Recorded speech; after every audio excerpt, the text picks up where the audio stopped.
Ambassador Moustapha, thank you so much for joining us. It's my pleasure. I am always very happy to talk to my friends and my brothers and sisters in China. About how much do you know about your hometown, Aleppo? What happened there? Have you talked to your relatives, friends, people of acquaintance? I have been there last month, a month ago, with my family, where we witnessed a wonderful but slow and painful reconstruction process taking place in that city. And then, unfortunately, this massive earthquake has hit Aleppo again. Today, we have many casualties, many people who lost their lives. We also have many people who are still under the rubble and the debris of the aftermath of this earthquake. Additionally, many buildings that have not fallen down have shown cracks in their structure, which means that the inhabitants had to be evacuated from their homes and the buildings they live in. They are living in temporary shelters right now. I see. The weather conditions are also very harsh. It's extremely cold there, between 0 degrees Celsius to 5 degrees at the best time. And there's a lot of rainfall and sometimes intermittent snowfall. So the situation is really exceptionally difficult. Tell me more about the latest situation in northern part of Syria, seriously hit by the earthquakes. Of course, the situation is very grave. This is one of the major disasters that have hit our country and our region in general. Very large parts of northern Syria, and of course also, as you know very well, in southern Turkey, have been hit by a devastating earthquake.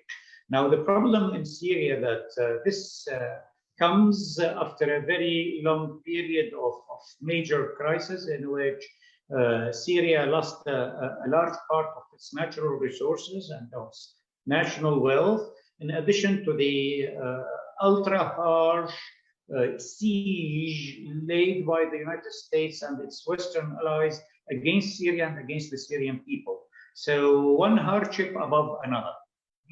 By the way, a trivial information, the hospital in Aleppo, it's a maternity hospital, a small hospital, that both me and my brother and sister were born at, was completely destroyed. I called my brother and my sister, and we exchanged this picture of the hospital, the maternity hospital in which we were given life. We understand it almost seems to be the practice that after a big earthquake, there are snowfalls or big rainfalls followed up, making things ever more complicated. But how were you keeping in touch with your colleagues, friends, and also acquaintances in Aleppo? Is the infrastructure of communication still there? To what extent? Luckily, the main roads and also the airport of Aleppo are open, and the communication system is more or less functioning in a pretty well situation. We have not lost the ability to reach out to our families, friends, and people in Aleppo.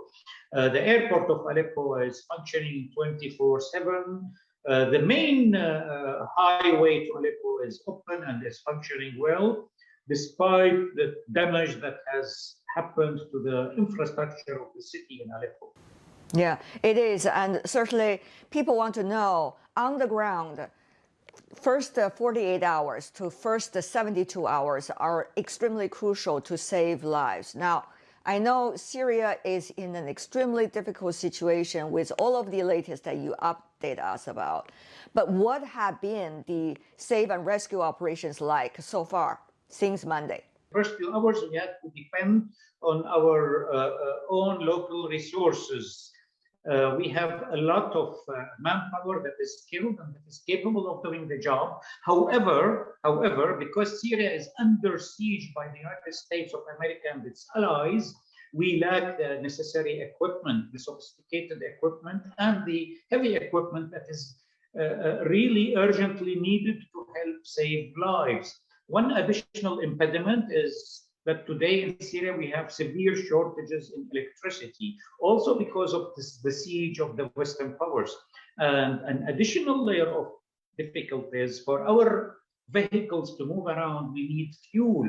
Syria is an oil-producing country, but the oil fields and the gas fields in Syria today are under US occupation, and they are actually ransacking and stealing our national wealth.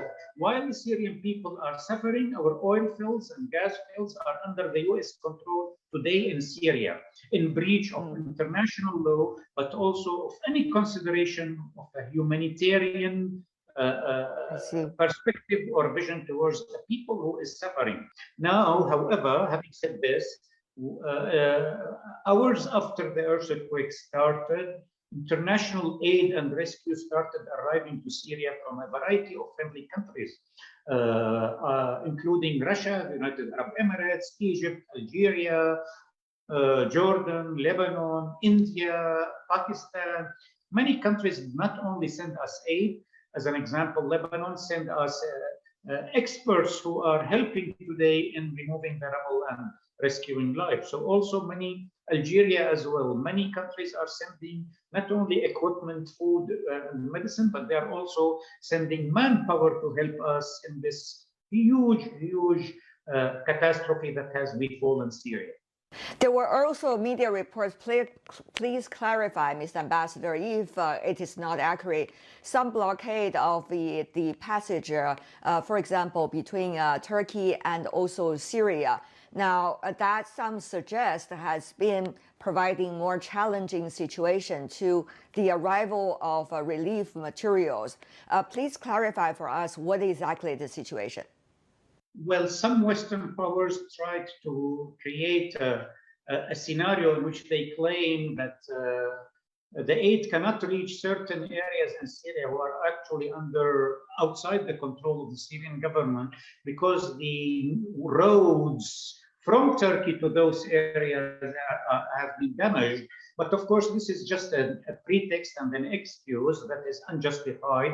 Syria has officially communicated to the United Nations, to the European Union, and to the whole world that any aid that might need to reach our people in the areas that are outside the government's control can easily come to the Aleppo airport, and from there it can reach our people. We make no distinction between the people who are living today under the Syrian government and our people who are hostages and living under the armed militia groups outside the control of our government. We do not make a distinction, because these are our people. These are the people of Syria, and it is not their fault that they live now in an area under the control of armed militia groups that are outside the control of the Syrian government. As far as humanitarian aid is concerned, all routes are possible from Syria, from the airport of Aleppo and the airport of Damascus. Tell me more about how Syria is working with international and national national organizations such as National Red Cross. We are working together actively and in a highly engaged manner. They are doing a good job, and we are trying to bring more and more resources to Syria.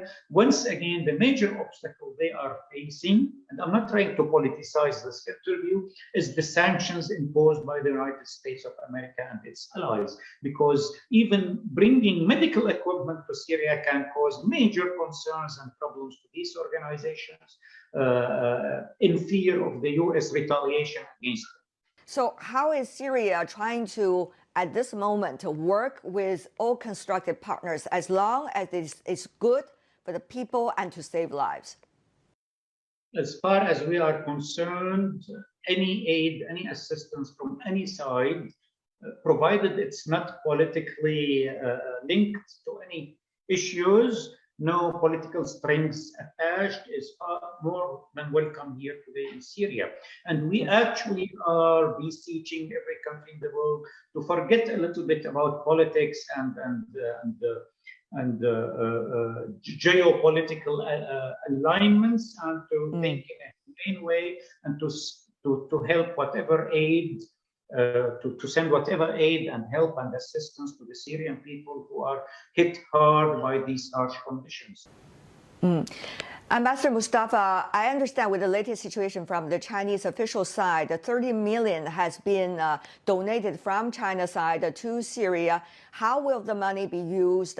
And do you see how likely it's going to make some impact to help the people there that are hit by the earthquakes?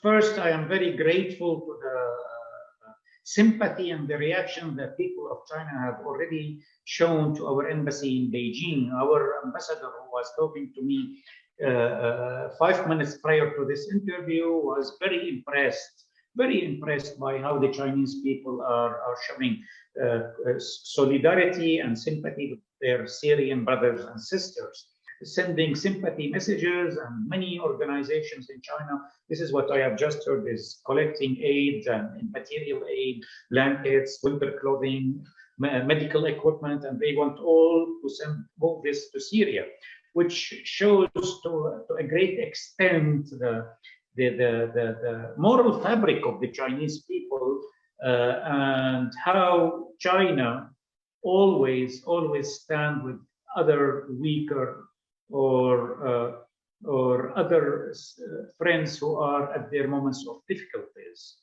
How well do you see that Syria will be able to try its best to communicate with the international community and be able to convey your message directly and sincerely, so that a better communication will be done on this issue and beyond? Well, this question is related to different players and different parties in this world community. Some countries, as you have mentioned earlier in this interview, already have good working relationship with Syria, and of course they were among the first to react with sending aid and expressing sympathy. But also we have to admit that other countries, particularly the United States, did not even bother to send a single US dollar or a single box of medicine or even a gesture of sympathy to the Syrian people. It's to their great shame, by the way, but this is the reality as it is. Today, the richest nation actually on earth is stealing the natural resources of a country that is facing incredible hardships. As I said, it's not about politics. In this very, very exceptional time, the US sanctions imposed on Syria and the actual fact that they are controlling our fuel resources are major obstacle to this rescue operation. This should be well understood. Mr. Ambassador, how do you see the next stage of rescue and operation will be done? What are some of the biggest priorities that you have under the current circumstances, which you described earlier? Of course, the next stage is the massive removal of rubble, and also there are many buildings that did not fall down, but yet they have shown cracks in their structure. They need to be inspected because the safety of the inhabitants comes first and foremost. Also, we need to treat the thousands of injured people at hospitals and clinics. And also, on the longer term, we have to rebuild and engage in a massive reconstruction process so that people can go back and live normally in their sheltered homes and in their houses. Is the number one challenge that we are facing today, the lack of resources. How do you see you and your colleagues going to work on these priorities, as you mentioned earlier, in order to achieve better results for saving lives? We have to plan well all the forthcoming rescue and reconstruction effort. We have to give every particle of our hearts and bodies to this effort. We have to work diligently day and night. And of course, we have to cooperate with every extended hand that is extended to us today. And we believe that eventually we will overcome this historically difficult juncture in our country. Our hearts and our sympathy goes to the great people in both northern part of Syria and certainly in the rest of your country. All the best. We hope things will get better soon.